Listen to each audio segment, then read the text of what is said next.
नमो वार्याणं नमो वज्झायाणं नमो लोये सव्यसाहुणं मोक्षमार्गस्य नेतारं भेत्तारं कर्मभूभृतां ज्ञातारं विश्वतत्त्वानां वन्दे तद्गुणलब्धये।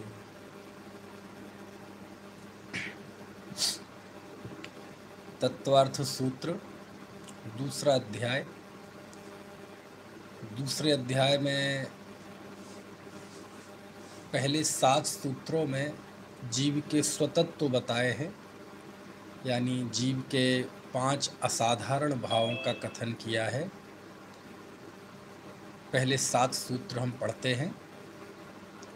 औशमिक क्षायकौ भावौ मिश्रश्च जीवस्य स्वतत्वमौदिक पारिणामिकौ च द्विनवाष्टादशैकविंशतित्रिभेदा यथाक्रमम् सम्यक्तु चारित्रे ज्ञान दर्शन दान लाभ भोगोपभोग वीर्याणि च ज्ञानाज्ञान दर्शन लब्ध्यश्चतुस्त्रिपंचभेदाः सम्यक्तु चारित्र संयमा संयमाश्च गतिकषाय लिंग मिथ्या दर्शना ज्ञान संयत लेश्याश्चतुश्चतुश्चतुश्चतुस्त्रयी षड्भेदा जीव भव्या भव्यत्वानि च। ये 7 सूत्र हैं, इन पर हमारी बात चल रही है। पांचों भाव, औपशमिक भाव, क्षायक भाव, मिश्र, औदयक और पारिणामिक, कल हमने इनके विषय में 2 महत्वपूर्ण बिंदु समझे थे। एक तो सान्निपातिक भाव क्या होते हैं, और दूसरा इन 5 भाव में हे गे उपादेय का विभाजन। क्योंकि यद्यपि जीव के ही ये भाव हैं और जीव से अन्य किसी द्रव्य में होते नहीं हैं ये 5 भाव, यद्यपि औदयक और पारिणामिक भाव पुद्गल में भी कहे हैं, और पारिणामिक भाव तो 6 द्रव्यों में कहा है, लेकिन यहाँ 5 भाव औपशमिक आदि, ये 5 भाव तो जीव में ही होते हैं। और इन 5 भाव में हे गे उपादेय का बंटवारा हमने किया था कि निश्चय नय से, शुद्ध नय से तो परम पारिणामिक भाव ही एक उपादेय है, क्योंकि उसी के आश्रय से धर्म, उसी के आश्रय से सुख प्रकट होता है। यद्यपि औपशमिक भाव धर्म रूप है, यद्यपि क्षायक भाव धर्म रूप है, यद्यपि क्षाउपशमिक सम्यक तो क्षाउपशमिक चारित्र है ना, क्षाउपशमिक सम्यक ज्ञान, ये धर्म रूप है, लेकिन ये धर्म आराधना के फल के रूप में प्रकट होते हैं। कैसे? औपशमिक सम्यक तो अपने आप में आश्रय करने लायक नहीं है, क्षायक भाव अपने आप में आश्रय करने लायक नहीं है, क्षाउपशमिक भाव अपने आप में आश्रय करने लायक नहीं है ना। जब जीव अपने शुद्ध पारिणामिक भाव का आश्रय लेता है, उसकी प्रतीति करता है, ज्ञान करता है, उसका अनुचरण करता है, तो ये भाव प्रकट होते हैं। समझ में आया ना? इसलिए इन्हें हम प्रकट करने की दृष्टि से तो हम उपादेय कहते हैं, लेकिन आश्रय लेने की दृष्टि से, आलम्बन बनाने की दृष्टि से तो एक शुद्ध पारिणामिक भाव ही आलम्बन करने योग्य है। और उस दृष्टि से तो 4 भाव, औपशमिक, क्षाउपशमिक, क्षायक और औदयक और अशुद्ध पारिणामिक भाव है ना, ये सभी दृष्टि में लेने लायक नहीं है, अतः दृष्टि की अपेक्षा हेय है ना। अच्छा, जीव की अपेक्षा भी हम देखें तो औपशमिक भाव में कौन होता है? तो औपशमिक भाव में गृहस्थ भी हो सकता है और मुनि भी हो सकते हैं, दोनों ही हो सकते हैं। क्षायक भाव में गृहस्थ भी हो सकते हैं और मुनि भी हो सकते हैं, क्योंकि क्षायक सम्यक दर्शन तो गृहस्थ को भी हो सकता है, 4 से 7वें गुण स्थान तक कहीं भी हो सकता है, तो 4 और 5वें में तो गृहस्थ है, और क्षायक चारित्र तो मुनि को ही होता है 12वें गुण स्थान में। औपशमिक भाव गृहस्थ को भी हो सकता है और मुनि को भी हो सकता है, औपशमिक सम्यक तो गृहस्थ और मुनि दोनों को ही हो सकता है, और औपशमिक चारित्र मुनि को होता है। लेकिन ये भेद ना करें तो औपशमिक भाव गृहस्थ और मुनि दोनों को हो सकता है, शायिक भाव गृहस्थ और मुनि दोनों को हो सकता है, छायोपशमिक भाव ये तो है ना गृहस्थ और मुनि दोनों के ही हो सकता है, होता ही है ना। और औदैहिक भाव ये तो गृहस्थ को भी, मुनि को और भगवान तक को होता है, केवली को भी। और पारणामिक भाव ये तो जीव मात्र को होता है। तो यदि पात्र जीवों की दृष्टि से हम देखें तो ये स्थिति बनती है ना, मनुष्य की अपेक्षा। बाकी तीन गतियों में औपशमिक भाव तो हो ही सकता है औपशमिक सम्यक्त होने से, ठीक है। और स्थिति की अपेक्षा शायिक भाव भी हो सकता है, उत्पन्न नहीं बल्कि वहाँ रहने की अपेक्षा से। खैर, तो मैं ये बता रहा था कि ये पांचों ही भाव में ये शुद्ध नय से देखा जाए तो ये एक शुद्ध पारणामिक भाव उपादेय हैं, बाकी सब हे हैं। क्यों? क्योंकि बाकी सब जो भाव हैं वो कोई भी जीव के साथ अनादि अनंत नहीं रहते। अभव्य जीव को तो रहते हैं लेकिन वो आश्चर्य करने लायक नहीं है ना। इसलिए शुद्ध परम पारणामिक भाव ये जीव के आलम्बन करने योग्य है। व्यवहार से देखेंगे तो औपशमिक भाव आदि उपादेय हैं। औपशमिक भाव, छायोपशमिक भाव, शायिक भाव जिन जीवों के प्रकट हो गए हैं वो उन्हें भी हम परमेष्ठी कहते हैं, कहते ना, 5 परमेष्ठी हैं। तो सिद्ध तो इन सब से उठापटक से बिल्कुल दूर हैं, लेकिन आचार्य, उपाध्याय, साधु इन तीनों के तो अभी है ना छायोपशमिक भाव भी है ना, औपशमिक भी हो सकता है, क्षायिक भी हो सकता है, ठीक है। यही कारण है कि मोक्ष पाहुड़ में कुंद कुंद देव का है ना अष्ट पाहुड़, उसमें जो मुख्य पाहुड़ है मोक्ष प्राभृत, उसमें एक गाथा आती है, अरुहा सिद्धा एरिया उज्झाया साहु पंच परमेठी ते बिहु चिट्ठही आधा तम्मा आदाहु में शरणम। वाह! अरहंत, सिद्ध, आचार्य, उपाध्याय, साधु ये 5 परमेष्ठी हैं, लेकिन ये पांचों ही आत्मा की चेष्टाएं हैं। ये 5 परमेष्ठी हैं लेकिन ये पांचों परमेष्ठी आत्मा की अवस्थाएं हैं। अतः मुझे तो मेरा आत्मा ही शरणभूत है, ऐसा वो मोक्ष पाहुड़ में आचार्य कुंद कुंद देव लिखते हैं। अरुहा सिद्धा एरिया उज्झाया साहु पंच परमेष्ठी ते विहु चिट्ठही आधा तम्हा आदाहु में शरणम, है ना। खैर, तो इस तरह सब जगह निश्चय व्यवहार का संतुलन हमें पता होना चाहिए। चलिए, अभी तो यहाँ सिद्धांत की तरफ से कथन की मुख्यता है, ठीक है।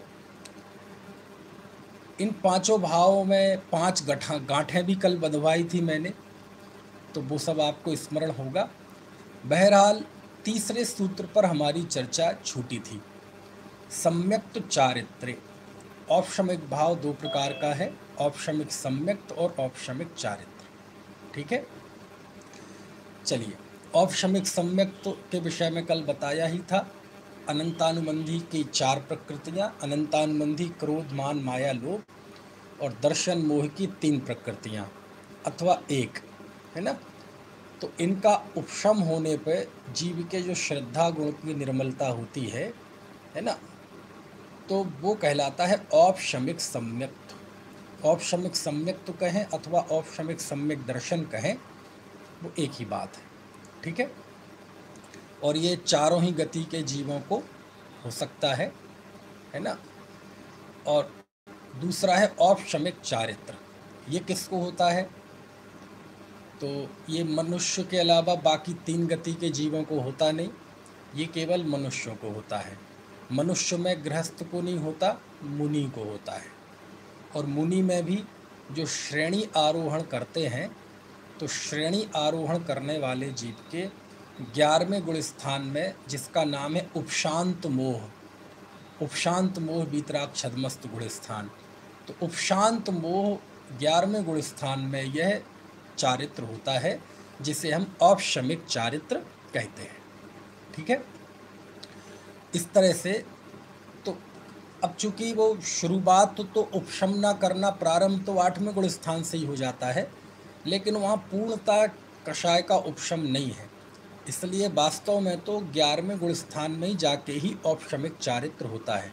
ठीक है, उसके पहले देखा जाए तो क्षायोपशमिक चारित्र ही है, लेकिन फिर भी चूंकि उसने प्रारंभ कर दिया है, इस दृष्टि से 8वें 9वें 10वें गुण स्थान में भी औपशमिक चारित्र बोलते हैं। लेकिन उपशम तो उपशम है, उपशम मतलब बिल्कुल दब जाना, और वो स्थिति तो 11वें गुण स्थान में ही बनती है। ऐसी क्षाप छपक में भी है ना। चलिए, तो इस तरह से ये दो हो गए औपशमिक भाव के, औपशमिक सम्यक और औपशमिक चारित्र। समय इनका बड़ा थोड़ा होता है, अंतर मुहूर्त मात्र ही इसका समय होता है। औपशमिक सम्यक दृष्टि यदि आगे नहीं बढ़ा तो नियम से गिरता है। ऐसी उपशम चारित्र वाला भी जीव वो तो आगे बढ़ ही नहीं सकता, वो तो नियम से ही गिरता है ना। 11वें गुण स्थान से गिर के 10वें में, 9वें में, 8वें में, 7वें में आएगा, फिर 6वें में आएगा, 6वें 7वें में फिर से हजारों बार 6वें 7वें में हो सकता है, फिर गिर के 5वें में भी आ सकता है, 6वें से 4थे में भी आ सकता है, तीसरे में भी आ सकता है ना, पहले में भी जा सकता है, दूसरे में जा सकता है। हाँ, दूसरे में जा सकता है। दो मत हैं, यति वृषभ आचार्य कहते हैं जा सकता है, भूतबली आचार्य कहते हैं नहीं जा सकता है, तो दोनों ही मत हैं। तो इस तरह से, और ये जो पतन होता है औपशमिक चारित्र वाले का, इसको बड़ा अच्छा उल्लेख किया है आचार्य कल पंडित टोडरमल जी ने। वो लिखते हैं, देखो परिणामों की विचित्रता कैसी है। एक जीव 11वें गुण स्थान में उपशांत मोही जीव गिरकर पहले गुण स्थान में चला जाता है और किंचित न्यून अर्धपुद्गल परावर्तन काल में भ्रमण करता है। यानी सोचो आप, एक जीव उपशम श्रेणी चढ़े, 11वें गुण स्थान से गिरे, मिथ्यात्व अवस्था में आ जाए और फिर निगोद में चला जाए अर्धपुद्गल परावर्तन काल से कुछ कम के लिए। और एक दूसरा जीव, उसने अनादि मिथ्या दृष्टि था, है ना, उसने औपशमिक सम्यक प्राप्त किया, अंतर मुहूर्त में वो सब प्राप्त करके वह जीव केवल ज्ञानी हो जाता है ना। अनादि मिथ्या दृष्टि अनंत अंतर मुहूर्त में केवल ज्ञानी हो गया। तो कहते हैं देखो परिणामों की विचित्रता, कहाँ उपशांत मोही जीव गिरकर प्रथम में आ गया और कहाँ प्रथम वाला केवल ज्ञानी हो गया। तो फिर वो अंत में कहते हैं, इसलिए परिणामों की संभाल रखना। परिणामों में इतनी तेजी से उत्थान पतन हो सकता है हमारी कल्पना के बाहर, है ना। और ये बात यहाँ इससे सिद्ध हो जाती है। अच्छा, अनादिकालीन मिथ्या दृष्टि जीव को पहला सम्यक दर्शन होगा तो कौन सा होगा? औपशमिक होगा। ठीक है, और औपशमिक छूटेगा नहीं तो वो क्षायोपशमिक हो जाएगा, और फिर क्षायोपशमिक से फिर क्षायक भी हो सकता है, पतन भी हो सकता है। ठीक है, चलिए, ये औपशमिक सम्यक तो भी दो प्रकार का होता है, एक प्रथमोपशम सम्यक और एक द्वितीयोपशम सम्यक। ये थोड़ा सिद्धांत की भाषा है।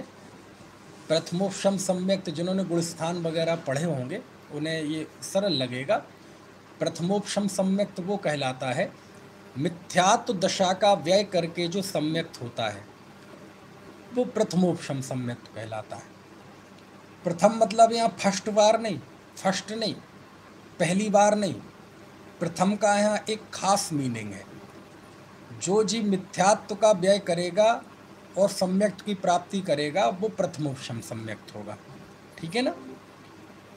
और जब कोई जीव मान लीजिए क्षायोपशमिक सम्यक दृष्टि मुनि है तो वो 7वें गुण स्थान तक अप्रमत्त दशा तक तो जा सकते हैं, लेकिन क्षायोपशमिक सम्यक दृष्टि जीव श्रेणी में नहीं चढ़ सकता, श्रेणी का आरोहण नहीं कर सकता, छपक श्रेणी का भी नहीं और उपशम श्रेणी का भी नहीं।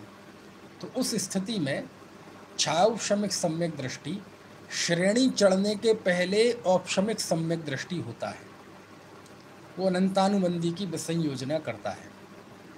तो वहाँ जो श्रेणी चढ़ने के पहले उपशम श्रेणी छपक तो चढ़ ही नहीं सकता, ना क्षायोग क्षमिक वाला तो कोई भी श्रेणी नहीं, और क्षपक श्रेणी तो केवल क्षायक सम्यक दृष्टि चढ़ सकता है।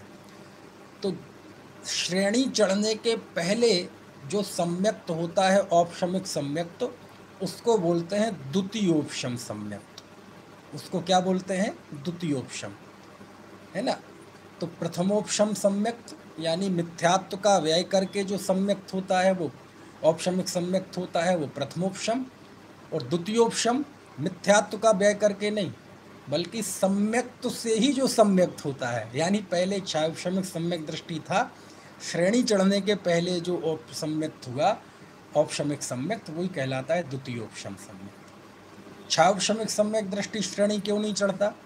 क्योंकि क्षायोपशमिक सम्यक दर्शन में सम्यक्त प्रकृति का उदय रहता है, किंचित मलिनता उसमें रहती है, चलमल अगाढ़ दोष रहते हैं, और इस श्रद्धा सहित कोई जीव श्रेणी नहीं चढ़ता।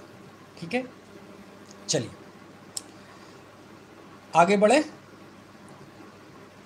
चलिए अब चौथे सूत्र पर हम बढ़ते हैं। औपशमिक भाव के 2 भेद बता दिए। अब चौथे सूत्र में क्षायक भाव के 9 भेद बताए हैं। क्या लिखा चौथे सूत्र में? सूत्र पढ़ लेते हैं। ज्ञान दर्शन दान लाभ भोगोपभोग वीर्याणि च। तो इसमें देखो एक एक शब्द। अब चूंकि ये क्षायक भाव के भेद हैं, अब ये सूत्र के विधानानुसार इसमें कहीं लिखा नहीं कि ये क्षायक भाव है, तीसरे में लिखा नहीं कि ये कहीं औपशमिक भाव है, लेकिन ये सूत्रों के गठन की दृष्टि से जब ऊपर लिख दिया यथाक्रमम, तो ऊपर के क्रम के अनुसार और संख्या के अनुसार इसका अर्थ अपने आप निकल जाता है। ठीक है, कि तीसरे सूत्र में ऊपर 2 लिखे ना, इसमें 2 बताए, तो ये किसके हैं? औपशमिक भाव के। दूसरे सूत्र में दूसरे क्रम पे 9 लिखे और इसमें 9 बताए, तो सुनिश्चित हो गया कि ये क्षायक भाव के हैं। तो क्या लिखा है इसमें देखो, ज्ञान दर्शन दान, ठीक है, लाभ भोग उपभोग वीर्य, और वीर्याणि बहुवचन ले लिया। ठीक है, ये हो गए क्षायक भाव के भेद।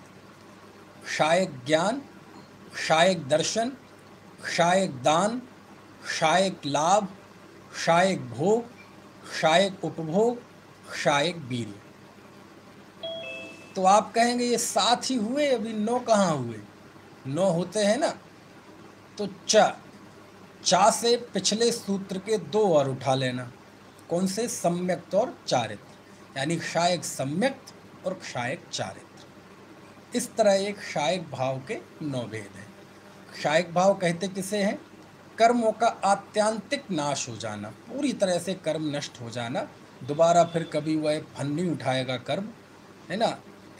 उसके कारण से जो जीव का भाव होता है वह क्षायक भाव कहलाता है। तो ये 9 प्रकार के क्षायक भाव हैं। सबसे पहला है क्षायक ज्ञान। क्षायक ज्ञान कहें, केवल ज्ञान कहें, सर्वज्ञता कहें, है ना, ये सब समान अर्थ ही है। सर्वज्ञता, क्षायक ज्ञान, केवल ज्ञान। सर्वज्ञता कहा तो हमने ज्ञेय की तरफ से कह दिया, जो सबको जाने वो सर्वज्ञ। जब हमने कहा क्षायक ज्ञान तो ये कर्म की क्षय की तरफ से उसे कहा, और जब कहा केवल ज्ञान तो ये इस भाव को लिए हुए है, क्योंकि केवल का अर्थ होता है असहाय, असहाय ज्ञान। तो वह ज्ञान किसी की सहायता से नहीं होता, तो उसकी विधि की दृष्टि से बताया। तो जब कहें सर्वज्ञता तो ये ज्ञेय की तरफ से, जब कहें क्षायक ज्ञान तो ये कर्म की तरफ से, और जब कहें केवल ज्ञान तो ये जानने की विधि की दृष्टि से, है ना। तो क्षायक ज्ञान, ज्ञानावरण कर्म के संपूर्ण क्षय से ये केवल ज्ञान जो होता है इसे हम क्षायक ज्ञान कहते हैं। क्षायक दर्शन, दर्शनावरण कर्म के नाश से, है ना, ये क्षायक दर्शन होता है। छद्मस्त जीव को दर्शनोपयोग और ज्ञानोपयोग क्रमशः होते हैं, और सर्वज्ञ को वो साथ साथ होते हैं। तीसरा है क्षायक दान। दानांतराय जो कर्म होता है, अंतराय कर्म है ना 5 प्रकार का, दानांतराय, लाभांतराय, भोगांतराय, भोगांतराय और वीर्यांतराय। तो ये अंतराय कर्म का भी उन्होंने नाश कर दिया है। ठीक है, तो 5 प्रकार के इन अंतराय कर्म के नाश होने से, क्षयोपशम तो सबको है, हम आपको भी है, अज्ञानी ज्ञानी सबको होता है, लेकिन जो नाश है वो नाश जिनके होता है तो वो क्षायक दान, ये 5 बन जाते हैं। क्षायक दान, क्षायक लाभ, क्षायक भोग, क्षायक उपभोग और क्षायक वीर्य। क्षायक दान यानी, अब इसको परिभाषाओं में समझना ज़्यादा बढ़िया है कि दानांतराय कर्म के नाश से जो प्रकट हुआ वो क्षायक दान है। तो बाहर में क्या होता है, तो बाहर में इसके लिए शास्त्रों में वर्णन है कि केवली भगवान के हम सब के लिए अपने को क्या दान देना पड़ता है, भोजन लेते हैं, कबलाहार लेते हैं कि नहीं, अपने जीवन को चलाने के लिए। लेकिन जो केवली भगवान होते हैं उनके कबलाहार नहीं होता, उनका जो परमोदारिक शरीर होता है उसकी स्थिति के लिए उस परमोदारिक शरीर में बढ़िया शुद्ध अच्छे पुद्गल परमाणुओं को वो ग्रहण करता है। तो इसका निमित्त दानांतराय कर्म का नाश क्षायक दान माना गया है ना। नहीं, क्षायक ये नहीं, सॉरी, ये गलत बोल गया मैं। क्षायक दान में तो वो लिया गया है कि सभी जीवों को उन्होंने अभय दान दे दिया है ना। वैसे तो क्षायक दान ये आत्मा की परिणति है, लेकिन बाहर में इसका क्या फर्क पड़ता है, तो उसका शास्त्रों में लिखा कि केवली भगवान ने समस्त दुनिया के जीवों को जो अभय का दान दिया, अभय का दान दिया मतलब अभय यानी निर्भयता का दान दिया, और प्राणी मात्र को उन्होंने अहिंसा का उपदेश दिया, ये जो है ये उनके क्षायक दान माना गया है ना। ठीक है, अब इस पे ज़्यादा प्रश्न वगैरह मत करना, बस आप जैसा शास्त्र में लिखा है इसको इस रूप में आप स्वीकार कर लें, इसकी श्रद्धा कर लें, है ना। तो क्षायक दान यानी दानांतराय कर्म के नाश से जो भाव प्रकट हुआ वो क्षायक दान है। केवली भगवान के जो समस्त जीवों को जो अभय का दान है, अभय दान मतलब कोई हमसे भयभीत ना रहे, इसी को कहते हैं अभय दान। और समस्त दुनिया के लिए जो अहिंसा का दान है वो ही क्षायक दान कहलाता है। फिर चौथा है क्षायक लाभ। लाभांतराय कर्म का नाश हुआ तो क्षायक लाभ प्रकट हुआ, इसी के लिए वो परमोदारिक शरीर के लिए उनके कबलाहार नहीं होता, बल्कि परमोदारिक शरीर के योग्य बढ़िया बढ़िया परमाणुओं का जो ग्रहण होता है उसे ही कहते हैं क्षायक लाभ। ठीक है, भक्तांबर में तो एक ऐसा छंद भी है बहुत बढ़िया, कौन सा, उनके शरीर को लेकर, परमोदारिक शरीर को लेकर, कौन सा है, जो बता देगा भाई उसे इनाम मिलेगा। बहुत बढ़िया, किसने बताया? सुनीलकांत जैन। अच्छा, बहुत बढ़िया, ताली बजाने लायक आपने जवाब दिया।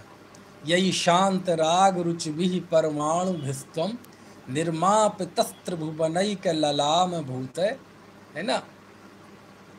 तावंत ए क्या है, तावंत एव खलुते प्रणवः पृथिव्याम यत्ते समान मपरम नहीं रूपमस्ति।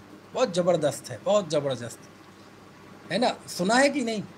यही शांत राग रुच भी परमाणु भेस्तम, सुना? हे भगवान, जिन शांत रस के परमाणुओं से आपका यह शरीर बना है, यही शांत राग रुचि भी परमाणु भिस्त्वम निर्माप तस्त्र भुवनैक ललाम भूत, है ना।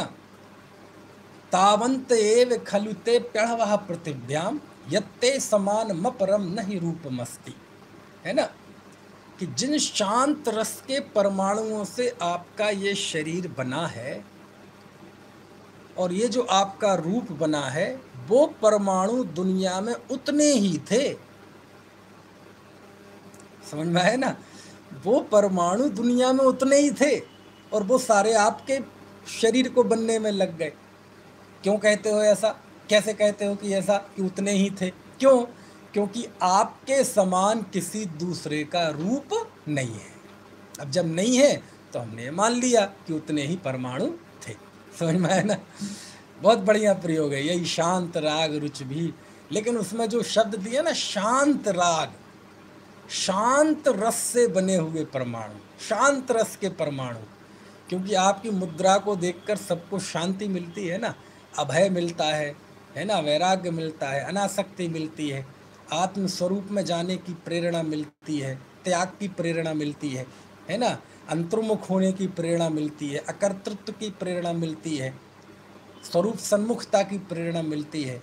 ऐसे चलिए, तो उसको सैद्धांतिक पक्ष भी है उसका। क्या सैद्धांतिक पक्ष है? कि आपको क्षायक लाभ हुआ है। क्या क्षायक लाभ हुआ है? कि परमोदारिक शरीर के योग्य आपके बढ़िया बढ़िया पुद्गल परमाणुओं का आपके आहार हो रहा है। आहार मतलब ग्रहण, ठीक है ना। चलिए, तो ये हो गया क्षायक दान, क्षायक लाभ। अब क्षायक भोग और क्षायक उपभोग, क्या फर्क होता है भोग और उपभोग में? जिस वस्तु को हम एक बार भोग सकें वो कहलाती है भोग, और जिसे बार बार उसका हम इस्तेमाल कर सकें वो वस्तु कहलाती है उपभोग। जैसे आप भोजन करते हैं तो भोजन है भोग, क्योंकि जो चीज़ आपने एक बार खा ली आप दोबारा नहीं खा सकते उसे, है ना। तो रसगुल्ला है भोग, और पंखा है उपभोग, क्योंकि आप पंखे का बार बार इस्तेमाल कर सकते हैं, ठीक है। चाय है भोग, और ये रूमाल क्या है? उपभोग, है ना। तो जो हम चीज़ें इस्तेमाल करते हैं उसके दो भेद हैं, भोग और उपभोग। तो भोगांतराय और उपभोगांतराय के नाश से ये क्षायक भोग और क्षायक उपभोग प्रकट होता है। और इसमें बाहर में क्या होता है? तो आपने देखा होगा अरहंत देव के कुछ ऐसे कार्य होते हैं, जैसे गंधोदक वृष्टि, पुष्प वृष्टि, सुगंधित हवा चलती है जहाँ जहाँ तीर्थंक समोषण होता है अथवा गंधकुटी होती है, तो ये चीज़ें कहलाती हैं क्षायक भोग। ये किसका असर है? ये क्षायक भोग का असर है। और क्षायक उपभोग क्षत्र, चमर, भामंडल, है ना, तो ये वही रहते हैं, तो ये कहलाते हैं इनको लिया है क्षायक उपभोग के अंदर, ठीक है। तो क्षायक भोग और क्षायक उपभोग, सुगंधित, है ना, वायु, पुष्प वृष्टि, है ना, तो ये सब लिए हैं क्षायक भोग के अंदर। और छत्र, सिंहासन वगैरह लिए हैं, ये लिए हैं क्षायक उपभोग के अंदर। तो हो गया क्षायक भोग, क्षायक उपभोग। और फिर है क्षायक वीर्य। वीर्य यानी होता है ताकत, शक्ति। तो वीर्यांतराय कर्म के नाश से भगवान के अंदर समस्त वस्तुओं को जानने देखने की जो सामर्थ्य प्रकट हुई है वो कहलाती है क्षायक वीर्य। अनंत शक्ति बोलते ना, अनंत शक्ति, अनंत वीर्य, वो इसी का नाम है। उनके ऐसे अनंत सामर्थ्य प्रकट हो गई है, अनंत को धारण करने की शक्ति, है ना, अनंत दर्शन, अनंत ज्ञान को धारण करने की शक्ति। यद्यपि समस्त विश्व को जानने देखने का काम केवल ज्ञान और केवल दर्शन का है, लेकिन ऐसी सामर्थ्य, है ना, ऐसी सामर्थ्य को धारण करना ये अनंत वीर्य का काम है, अनंत शक्ति। समझ में आया ना? ऐसा है। तो इस तरह से ये 9, ये 7 हो गई। अब 2 और जोड़ दो। कौन कौन सी? क्षायक सम्यक्त और क्षायक चारित्र, पीछे के सूत्र से उठाना है। तो क्षायक सम्यक्त मतलब, है ना, दर्शन मोह का पूर्णता नाश करना, वो क्षायक सम्यक्त। और क्षायक चारित्र, मोह का पूरा नाश करना, वो क्षायक चारित्र, ठीक है। तो ये सब मिला के 9 क्षायक भाव के भेद है, ठीक है। बात समझ में आ गई, है ना। इन्हें जब केवली भगवान की अरहंत देव का स्तवन करते हैं तो इन्हें 9 लब्धियां भी कहते हैं। समझ में है ना, 9 लब्धियां। क्षायक लब्धियां, है ना। एक भजन में भी है, नौ केवल लब्धि प्रगटाओ, आया आया रे अवसर आनंद का, आओ जिन मंदिर में आओ। उसमें है ना इस तरह का प्रयोग, नौ केवल लब्धि प्रगटाओ, अब भोगों से चित्त हटाओ। उसमें भी इस तरह का प्रयोग आता है ना। तो चूंकि ये केवल ज्ञानी के, अरहंत देव के, ये 9 प्रकार का क्षायक ज्ञान होता है, एक क्षायक भाव होता है, तो इन्हें 9 क्षायक लब्धियां भी बोलते हैं। ठीक है, जगह जगह जैसे जैसे शब्दों का प्रयोग। इस तरह से ये सूत्र हुआ, ज्ञान दर्शन दान लाभ भोगोपभोग वीर्याणि च, नव केवल लब्धि रमा धरंत। पुष्प वृष्टि बताया है। हाँ हाँ, तो पुष्प वृष्टि किसमें आएगा? भोग में कि उपभोग में? ये आएगा भोग में। ये अभी YouTube पे एक बहुत बढ़िया पंक्ति याद दिलाई हमारे विनीत भाई साहब ने, आगरा वालों ने, नव केवल लब्धि रमा धरंत। आया है ना, कहाँ आया है ये? नव केवल लब्धि रमा धरंत, दौलत राम जी की स्तुति में आया है क्या? ऐसा ध्यान आ रहा है मुझे, है ना। सकल के हाँ हाँ, वो निजानंद रसली उसमें है। हाँ, वही दौलत राम जी द्वारा लिखी हुई देव स्तुति में ऊपर की पंक्ति याद कराओ जरा, मजा आ जाए जरा पढ़ने में।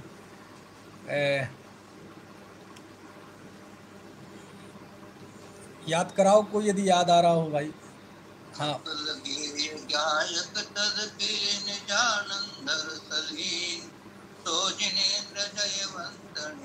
हरिरज रहे। इसमें आया है सर, छठवीं में आया है। हाँ, ऊपर की, हाँ,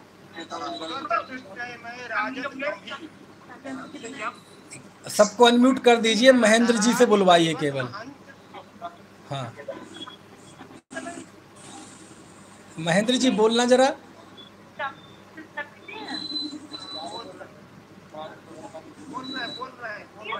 हाँ, बोलो बोलो। हाँ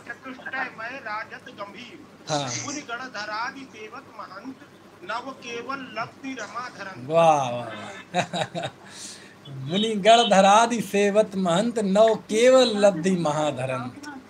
कितने बढ़िया प्रयोग हैं, बहुत अच्छी है। बस अब अनम्यूट कर दीजिए, बहुत अच्छी स्तुति है ना।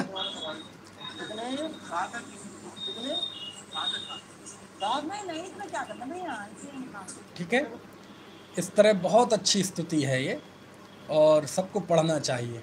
जो जितनी भी स्तुतियां हैं, तो इसमें ये स्तुति कुछ खास है, देव स्तुति जो दौलत राम जी ने सकल गे ज्ञायक तदपि, क्योंकि इसकी शुरुआत ही इतनी ज़बरदस्त है, सकल गे ज्ञायक तदपि निजानंद रसलीन। कितनी बड़ी बात है भगवान, आप समस्त गेयों के ज्ञाता हैं, केवल ज्ञानी, लेकिन जानते हुए भी आप लीन अपने आत्मा में रहते हैं, इसलिए हम आपको नमस्कार करते हैं।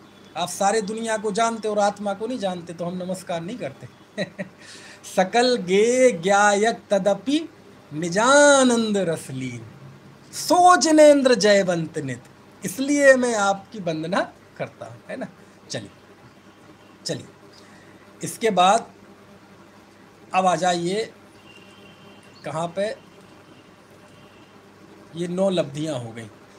अब इसमें आपको कुछ पूछना हो तो पूछ लीजिए। पूछना है कुछ? नहीं तो फिर आगे बढ़े। किसी को कोई प्रश्न हो तो पूछ सकते हैं। हाँ जी, आप प्रश्न पूछ रहे हैं। हाँ, सुरेश जी। हाँ, जय जिनेंद्र। जय जिनेंद्र। अच्छा, मंगलेश जी, हाँ बोलिए।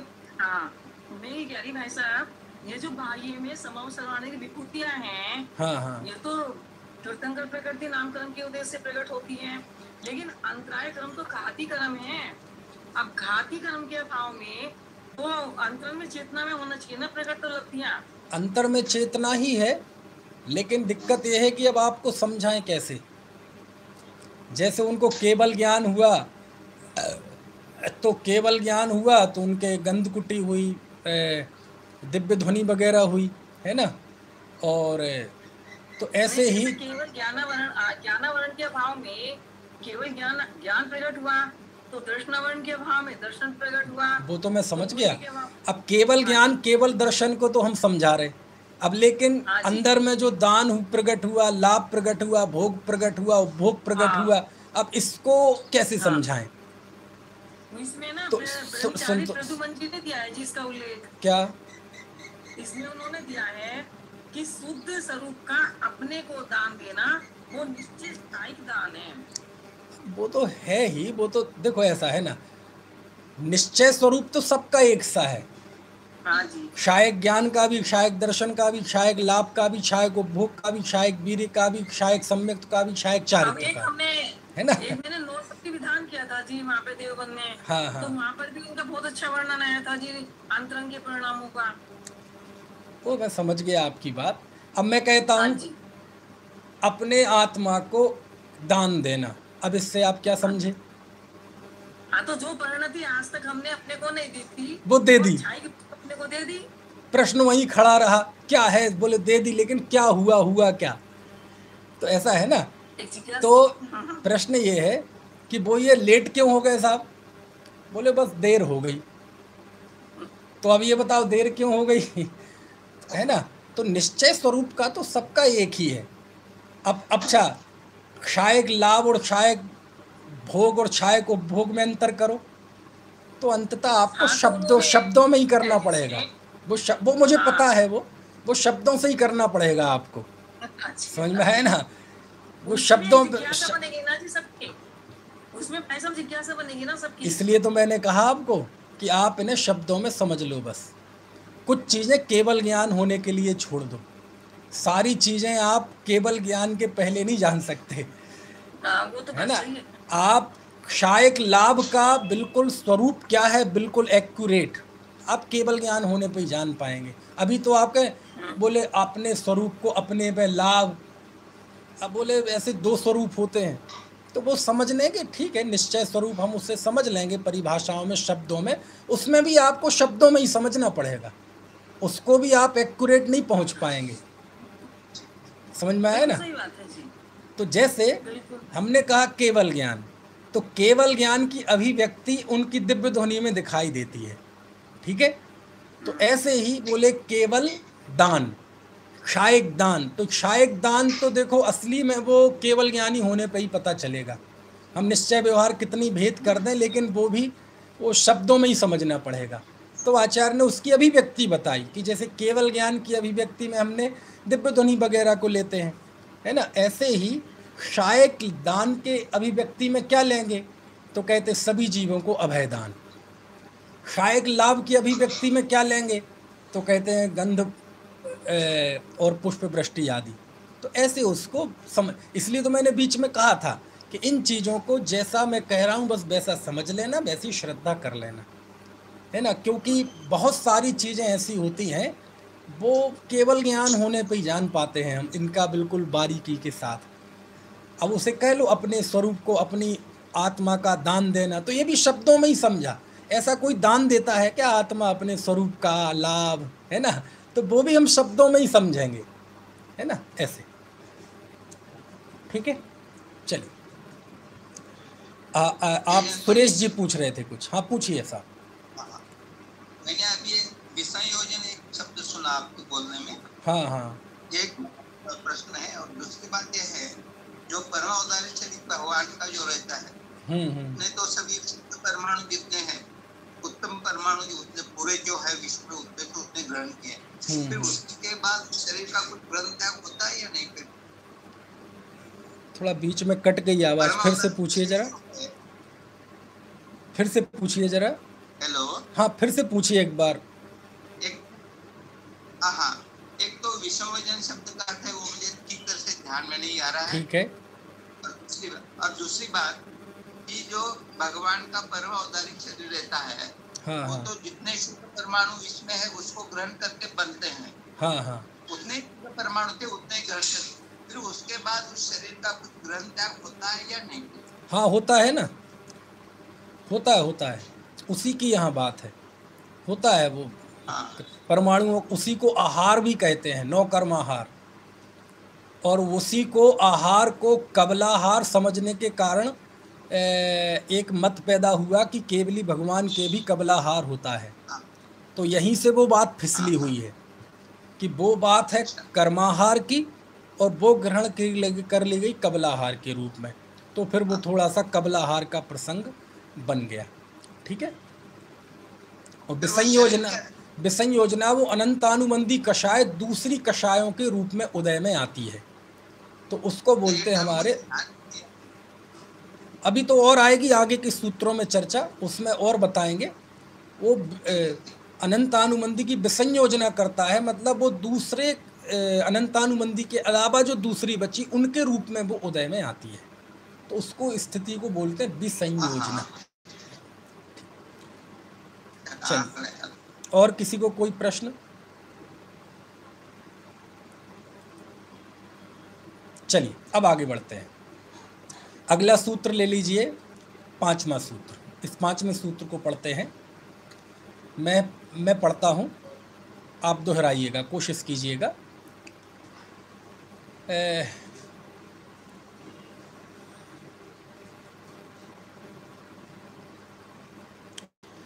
ज्ञानाज्ञान दर्शन लब्ध्यश्चतुस्त्रि त्रिपंच भेदाः सम्यक्त चारित्र संयमा संयमाश्च। ठीक है, ये सूत्र है। तो सबसे पहला इसमें है ज्ञान। संधि कर लें जरा। ऊपर के में तो संधि अलग से करने की ज़रूरत ही नहीं थी, वो सरल था, है ना। केवल भोगोपभोग में भोग और उपभोग, ऊ का गा पे वो संधि हो गई थी। ठीक है। अब इसमें देखें, ज्ञान और दूसरा लिखा अज्ञान, वो आ जुड़ा हुआ है ज्ञान में।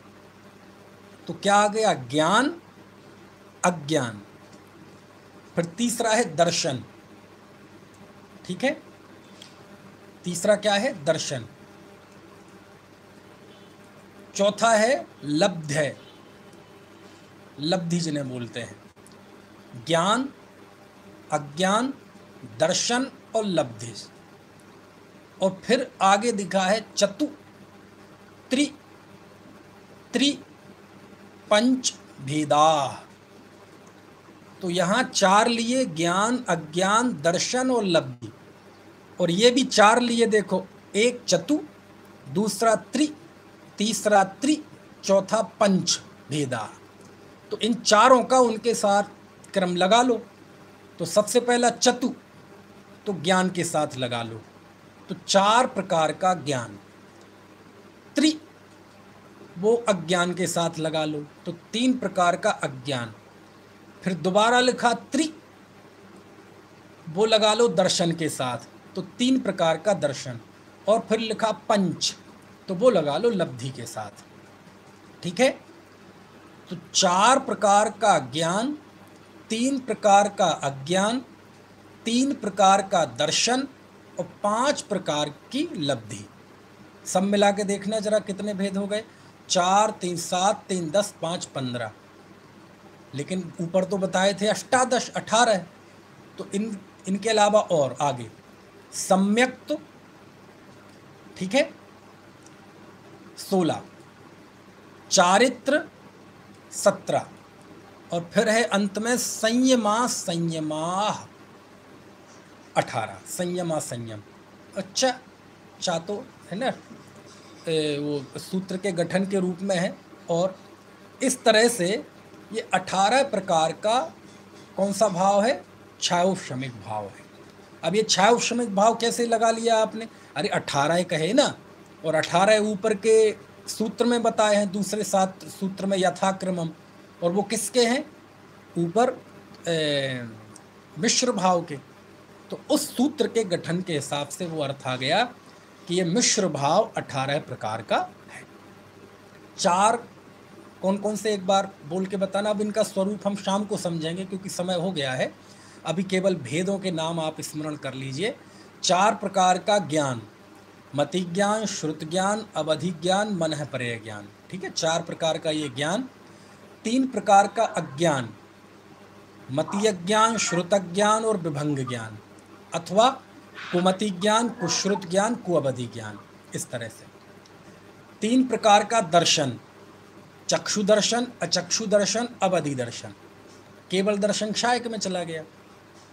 5 प्रकार की लब्धि है ना, दान, लाभ, भोग, उपभोग और वीर्य, ये 5 लब्धि, ये सबको होती है मिथ्या दृष्टि, सम्यक दृष्टि को, है ना।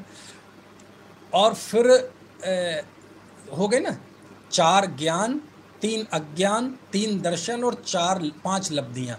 और फिर आखिरी में 3 तो हैं ये, सम्यक, चारित्र और संयमा संयम। इस तरह से ये 18 शायद मिश्र भाव के भेद हैं। अब इनका स्वरूप क्या है वो हम शाम को समझेंगे, अभी अपना समय हो गया। किसी को कोई प्रश्न हो तो पूछ लीजिए, अन्यथा फिर जिनवाणी स्तुति करते हैं।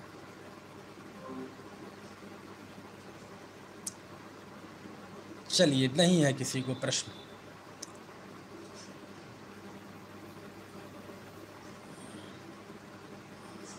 जा